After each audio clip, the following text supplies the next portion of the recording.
recently I saw this couple, this one lady was saying how she's a YouTuber. I'll put their channel in the description. But she was talking about how she had to break up with B.A. Paris.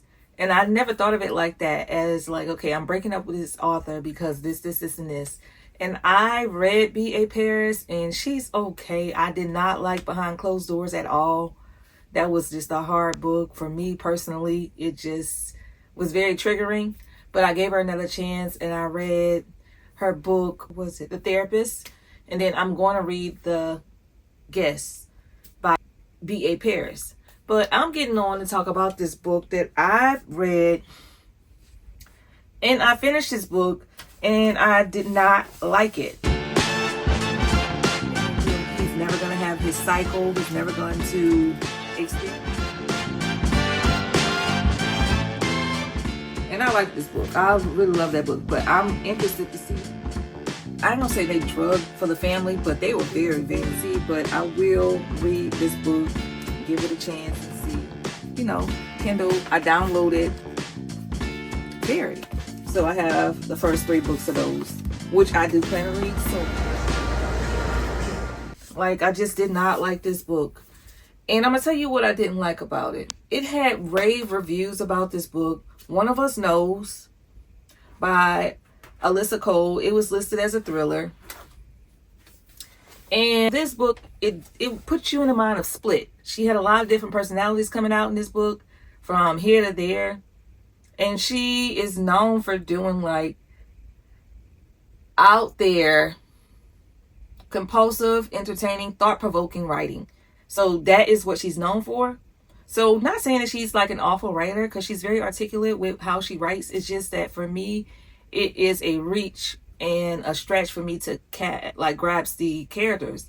This one, it was like she was very creative. She had different personalities coming out. Like you had like a 4-year-old, you had a guy, you had a girl, all in one person. So she called them the headmates. So her headmates had different triggers and different lives going on in this one person. So it was like a book that read with different personalities jumping out at you whenever, sporadically. And it was just kind of bizarre because I just could not connect with any of the characters. And I didn't put any color towards them, like anything like that. It's just that the connection was just definitely a reach for me. And I read this book. I did not do an audio. I didn't do like an immersive reading. And I gave it a chance. And I finished it. It just was not my style. So I read her book, My AI Boyfriend. And it was like a novella. And it was okay. Like, it was just like, it was okay. It's like, again, very bizarre writing style. And if you need that uniqueness, I think she's just one of the ones that's going to give you that unique perspective. Now, I'm breaking up with her because I read, it was an Edgar Award-winning book, When No One Is Watching. And that was supposed to be like the book that sells you on everything that comes with it, with that book. So When No One Is Watching, the premise of the book, it's about gentrification, like white people coming into black neighborhoods and buying up the housing and putting value back into it and giving them a better lifestyle and opportunities than what the black community was given. And the fact that it wasn't a long book. It was an instant New York Times bestseller. And it might be a culture thing. I'm a Southern girl. This is like a New York stoop box. People just like in and out, like a fast-paced book. A lot was happening between the pages. If you're a fan of Get Out, you might enjoy this because a lot of it, I did not care for Get Out. It was like I don't know, that's a whole nother thing. I just didn't, it was like, okay, I guess it was too close to reality to where you're like, wait, what happened? Okay, but this one was just, it wasn't bad. It was terrific writing. It's just the subject matters for me was too heavy and oppressive. And the atmosphere in this book, it created like a constant wave of I'm being watched type situation and paranoia and suspicion, meaning something is wrong. So you felt like something was wrong throughout the whole story and it wasn't coming fast enough with the energy of the solution. So I get that some people like being gaslit and some people like that like surveillance type of book. But for me, it was too much like real life in a fiction book. And that's not what I would actually, I don't gravitate towards that. So it felt exhausting instead of suspicious to me. I felt very exhausted while reading both of those books, trying to piece two and two together versus like feeling cozy and comfortable. And I don't mind if it's thought provoking, but doing it in a way where I don't get in my mind to where I'm like trying too hard to figure things out because of the atmosphere is making me feel like I'm belittled, or I'm not living in it, if that makes any sense. So the social commentary, like from front to cover, based on this book, it was very themed and forward. Like when no one is watching, it had a lot of racism in it. It had a lot of gentrification in it and systematic ingest systems. And in that case, that happens in real life. And when I read, I like to escape from a lot of that because that's in my everyday life. Like you see different races taking over these small neighborhoods. And writing about it is going to give you a perspective from the other person's view, but that's already my perspective. So I'm just going to say, like, the book, The Briar Club, it was supposed to be a thriller, but it read to me like a historical fiction. And in a sense, these kind of felt like a social study project versus like a actual thriller.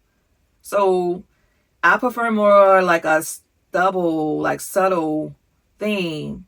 These were like very heavy-handed and preachy, and like the message was loud and clear, which you can have a loud and clear message in your face if that's what you're going for. And some people like that. They like that loud and clear and give it to the man and sock it to them and women's rights and that type of thing. But for me, I just feel like it's a sense of helplessness in these characters. And in both of those books, The Briar Club, when no one is watching, one of us knows. It puts the characters to where they're trapped in some type of situation they can't easily escape. So I'm just looking for the solution as fast as possible and considering like, okay, it feels like they're constantly being double crossed and silenced, and they have to fight for something that's bigger than themselves. And I would say that's what is kind of triggering to me at a point. And I'm like, okay, why? I know these things have to be written about, and there's a niche for that, and some people love to read about that and they connect with it. I don't. And also in these books as well, it's the multiple point of views. Like it has to have an even pace for me, because if it's a slow pace and then it's multiple points of views, I get lost, like with multiple perspectives and the gradually revealing this person and then suddenly it's a new person towards the end. It's a lot for me to process in this little thin of a book, you know? So I prefer a tighter pace, clear and forward. Like the momentum is just like, it feels steady and you'll have like your climax and your end and everything is all good. But when it's dragging and it's very repetitive, it's emotionally draining. If I can put it in that sense, it's very emotional draining. And for me, I keep saying for me, this gives like the core of the ick. Like, you know how you get cringe and ick? It's just like, I don't do stories where the environment or the system is the villain more than like a clear single antagonist. Like the environment of when no one is watching, it's like the whole town. Like the whole town is against these characters. And I'm just like, okay, all right. And the psychological thriller, like the pressure, is just like social dread. And I'm very anti-social. If you guys know, I'm introverted. So all of these other people in these books is just wearing me out. So instead of like a clear mystery and satisfying justice, it just was all over the place for me. So that's why I'm not going to even rate these books, because if you are into those type of things, you might enjoy them. You know, it's a beautiful cover. The author, she's very pretty. She's very smart. She is a New York Times USA best-selling author of thrillers and romance, historical, contemporary, and sci-fi. Her books, they've received critical acclaimed Library Journal, BuzzFeed, Jezebel, Vulture, Book Riot, Book Weekly, Entertainment Weekly, and various other outlets. When she's not working, she's usually found watching anime and wrangling her mini pets. So she's different, but you may like it. So one of us knows, I know I'm not like imagining this. So just let me know in the comments. Have you read any of these books, or do you know anything about this author? And let's just talk about it in the comments and just see what, what makes, are y'all creating anything? Are y'all like having the same experience trying to read these type of books, or reading these two books in particular?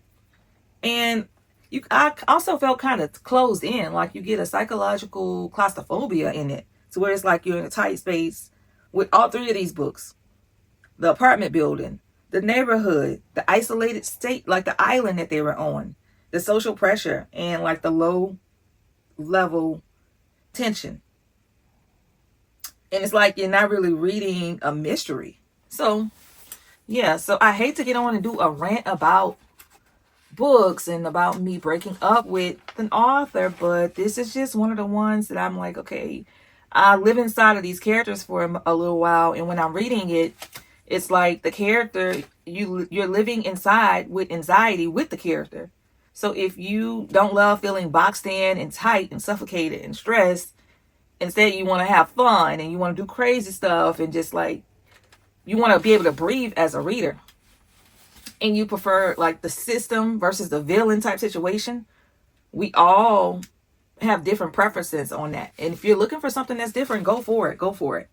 In all three of this, the real antagonist, it was just, it wasn't just the person, it was the institution, the social structure, the power dynamics. Instead of like a regular whodunit, it was like the whole system was doing it to them. So you can get the feeling of the world is rigged and you can't fully win. And that is too much like reality for me to be put into a fiction. So she may be on to something. Like she might be on to something. I prefer like a clear bad guy, good guy situation, a clear resolution, that justifying like feeling of satisfying endings and complete stories. Like I just want to get to the justice system. Like these feelings, they're just, to me, is just unsatisfying. And that gaslight energy, I cannot with the gaslighting. Like it's a huge overlap with all of these books that I just DNF. Not all of them, but those three. The Bride Club, One of Us Knows, I finished that one. And then I just couldn't when no one is watching. I just feel like I was being gaslit. Characters were told they were being wrong. Like we know that the characters in their mind, they were right. And reading as the reader, you know that the characters are right. But they're being told they're being wrong in a book. And their reality is being questioned. And you're like, okay. Their concerns were very minimized in the Bride Club with the women and the McCarthyism and the racism and all of this. Is their concerns are minimized. It's very triggering for me, and it's plain frustrating as a reader, because it's like in our mind we're screaming like, no, these people are right. Why isn't anyone listening to them? So if you can separate that and get into like a creative range of your brain, and you're trying to read something that's like a psychological thriller that's going to play mind games on you, and you can read it, go for it. But for me, those are, I put those together, but just let me know if I'm imagining this, because I know I'm not crazy. And maybe the books just went over my head, because I'm simple. I'm simple. You can give me a simple thriller, popcorn thriller, romance. Give me the basic of the basic. But when it starts to reach, and there's so many things and there's so many social concepts, and I'm just like, wait, okay, this is not fun. So yeah. So if you want something to read that is Allissa Cole, a thriller, or when no one is watching, that type of like book, go for it. Just for me, I'm breaking up with her. I don't want to read nothing else by her. I've read enough. I gave her 3, and no. All right, so let's talk about book taste. I have been reading a lot of books. I've always read a lot of books, but I'm narrowing in on my book taste, on books that I gravitate towards. If it's fiction, nonfiction, authors, I'm just gravitating towards which books that bring me joy and that I want to continue to read. And I have been tasting a little bit of here and there and seeing who I like and who I don't like. So I hate to go on this rant and talk about this writing style or this particular author that I don't know personally, but the writing in the books were very much a reach for me. And it started to click with things that I have in mind of a standard for a book. Hey everybody, I'm Stacy. Welcome to my channel. Today I'm going to go on a rant about one of us knows and when no one is watching. And